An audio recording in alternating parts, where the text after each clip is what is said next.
예, 안녕하십니까. 저희들은 판사를 지낸 국민의힘 의원들입니다. 서울고등법원에서 어제 또 오늘 딴 법원에서 이재명 대통령, 법상으로는 피고인 이재명이 되겠습니다. 피고인 이재명에 대한 재판을 헌법의 취지에 따라서 하지 않겠다는 발표를 했는데, 이에 관해서 저희들의 입장을 말씀드리고 이를 강력히 비판하고자 이런 자리를 마련했습니다. 우리 장동혁 의원님께서 준비해온 저희들의 입장을 낭독하도록 하겠습니다.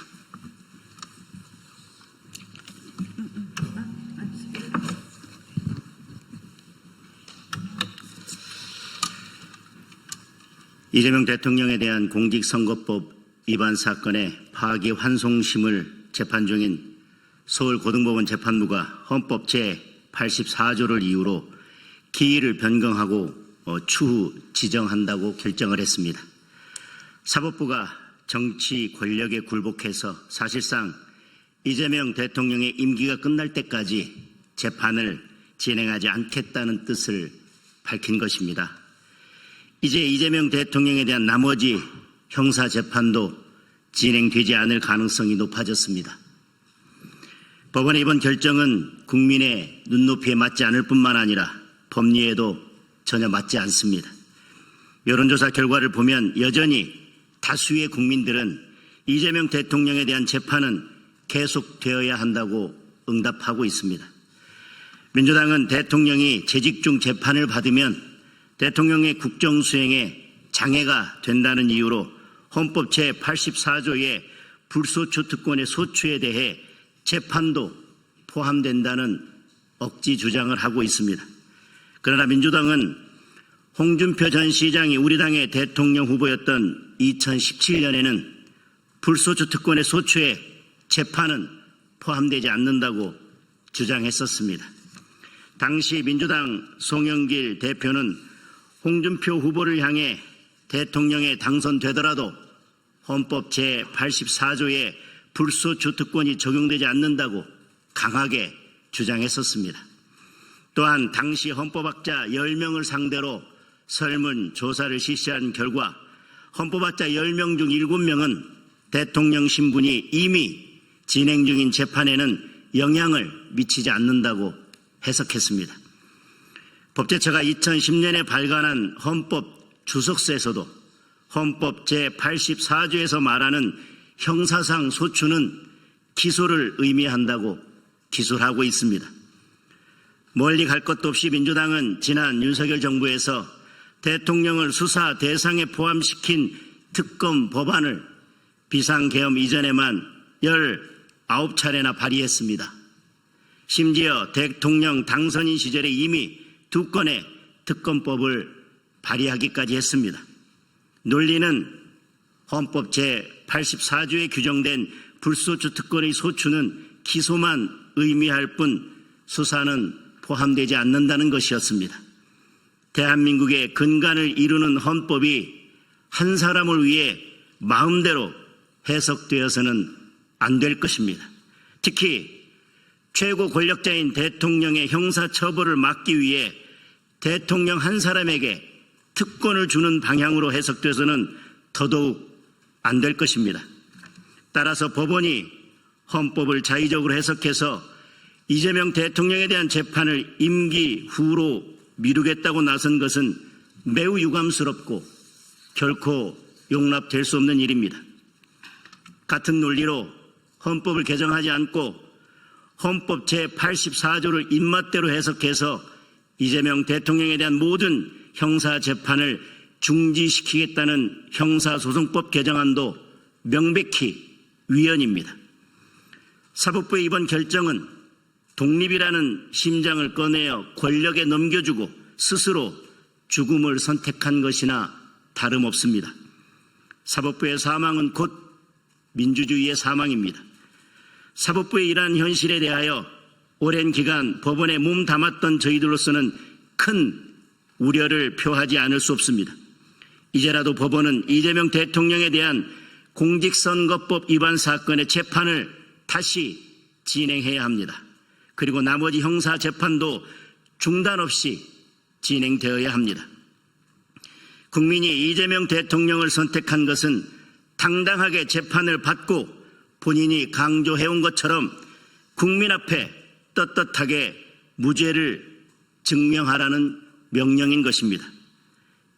이재명 대통령도 민주당도 그리고 사법부도 국민의 명령을 따르기 바랍니다. 2025년 6월 10일 국민의힘 법관 출신 의원 주호영, 김기현, 나경원, 조배숙, 장동혁 이상입니다. 그동안 수십 년 이상 큰 희생을 치르고 이룩했던 대한민국의 사법부 독립, 삼권 분립이 이재명 대통령 한 사람 때문에 철저히 유린되고 찢어지게 된 상황이라고 저는 그렇게 보고 있습니다. 검찰, 법원의 수사망, 재판권을 철저히 유린하고 혼자 빠져나가는 그런 상황인데, 헌법 84조와 관련해서는 말씀이 있었습니다마는 소추는 기소만을 의미하고 진행 중인 재판은 진행된다는 것이 민주당의 입장이기도 했고, 또 헌법학자 10명 중에 7명 이상이 그렇게 해석을 해왔습니다. 그런데 이번에는 이재명 피고인이 대통령이 되자 그것은 재판까지도 포함한다고 억지를 부리고 있고, 그것을 법원에 강요하고 있고, 대법관을 30명으로 늘린다.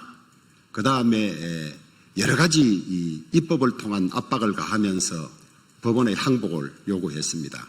사법부 독립은 외부에서 훼손하지 않아야 하는 것이기도 하지만은 스스로 독립을 지켜낼 의지가 없으면 지켜지지 않은 것입니다. 사법부 독립을 앞장서서 지켜야 할 고등법원의 판사들이 민주당의 권력의 압박 앞에 스스로 먼저 돌아누운 꼴이 됐습니다. 대한민국 사법사와 재판사에서 가장 치욕적인 사건으로 두고 기록될 것으로 그렇게 생각합니다. 저는 평소에 옛날에 내려오던 비리법권천이란 말에 마음이 들지 않았습니다. 잘못된 것은 네 이치를 이길 수 없고, 이치는 법을 이길 수 없고, 법은 권세를 이길 수 없고, 권세는 하늘의 도를 이길 수 없다고 했습니다. 민주사회에서는 비리권법천이 되어야 한다고 저는 주장해 왔습니다. 이번에 다시 왕조시대로 돌아가서 권력은 재판에서도 자유롭고 이재명 대통령은 모든 것이 무죄인 그런 상황을 국민 여러분들이 지금 보고 계시는 것입니다. 이제 남은 것은 하늘이 어떻게 심판할지밖에 안 남아있는 그런 상황이 됐습니다. 천망은 회회나 소위 불루라, 하늘의 거물은 성글기는 하지만 놓치는 법이 없다고 했습니다. 하늘의 심판까지 지켜보는 그런 상황이 되었습니다. 하늘에 죄를 짓지 마라, 빌 곳이 없다, 그런 말이 있습니다. 민주당과 이재명 대통령에게 간곡히 충고합니다. 덕죄 어천이면 무소도야라. 하늘의 죄를 얻으면 빌 곳이 없다는 말이 있습니다. 본인의 안위를 위해서 대한민국의 사법부를 철저히 유린하고 법을 왜곡하고 하는 이런 일들 제발 중단해 주시기 바랍니다. 이런다고 이것이 완전히 해결되어 넘어가는 것은 아니고 언젠가는 몇 배 더 가혹하게 대가를 받아야 할지도 모른다는 점을 엄중히 경고합니다.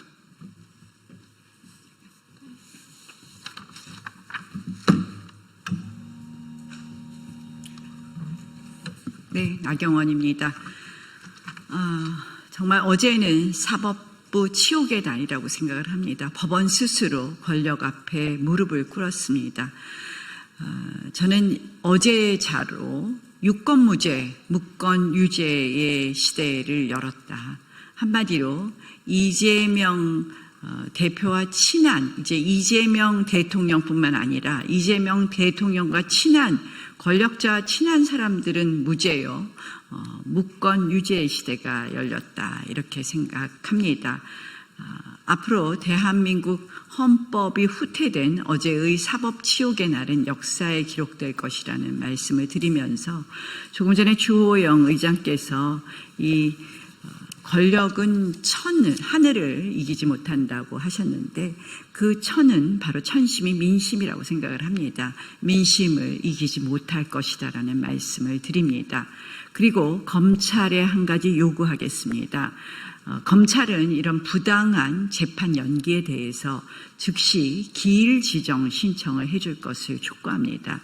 결국 기일 지정 신청에 관한 판단을 다시 함으로써 이 법원이 바로 잡혀질 것을 또 한편으로 기대하기도 합니다. 헌법 84조에 대해서는 이미 누차 말씀드렸으니 더 말씀 안 드리겠습니다만 헌법 제68조 제3항의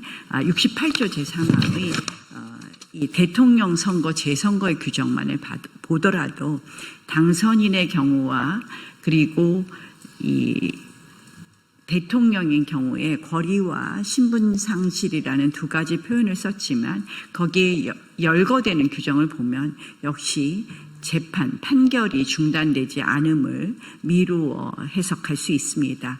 그래서 이런 점에 비추어 보아서도 헌법 84조로 보나 68조로 보나 이 재판이 중단된다고 해석할 수 없음은 당연하다라는 말씀을 거듭 드립니다.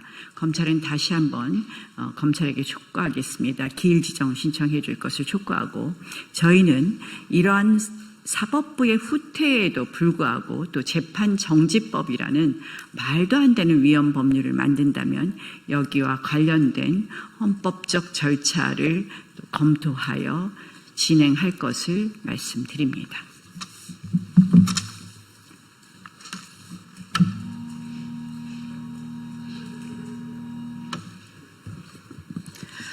네, 조배수 의원입니다.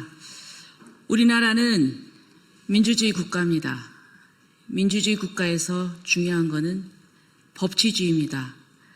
법치주의의 핵심은 삼권 분립이고 그리고 또 그 핵심은 사법권의 독립입니다. 사법권의 독립이 왜 중요하냐? 이것은 정의를 세우기 위함입니다. 옳은 것은 옳다, 틀린 것은 틀렸다. 죄 지은 사람은 처벌받고 죄가 없는 사람은 무죄를 선고하고 99%의 국민이 지지한다고 해도 죄를 지은 사람에 대해서 법원은 재판을 해야 되고 판사는 거기에 대해서 처벌을 해야 됩니다. 지금 우리 대한민국은 이 입법권을 독점하고 있는 이 다수 여당에 의해서 지금 사법권을 파괴 수준으로 압박하고 있습니다. 그리고 또 안타까운 것은 그러한 시도에 대해서 사법부가 정말 백기를 들은 것입니다. 우려됩니다. 소수 여당으로서 이것을 국회에서 막는 것에는 한계가 있습니다. 그러나 국민은 현명합니다. 여론조사에 의하면 이재명 대통령이 되었지만은 대통령이 되어도 재판은 계속 진행돼야 된다는 여론이 거의 60% 이상입니다. 저는 국민들이 지켜보고 있습니다. 사법부는 이 국민의 여론을 생각해서 지금 이렇게 다수당이 독점하고 있는 이 국회 이 횡포에 힘없이 무너질 것이 아니라 다시 반성하고 자성하길 바랍니다. 그리고 또 국회와 또 지금 여당 행정부는 자신들의 행동이 이 상권 분립, 사법부의 독립을 파괴하는 것을 알고 역사의 준엄한 심판이 기다리고 있음을 알고 반성하고 그리고 국민의 뜻에 따라서 제대로 된 그 행동을 하기를 바랍니다. 역사가 심판할 것입니다. 이상입니다.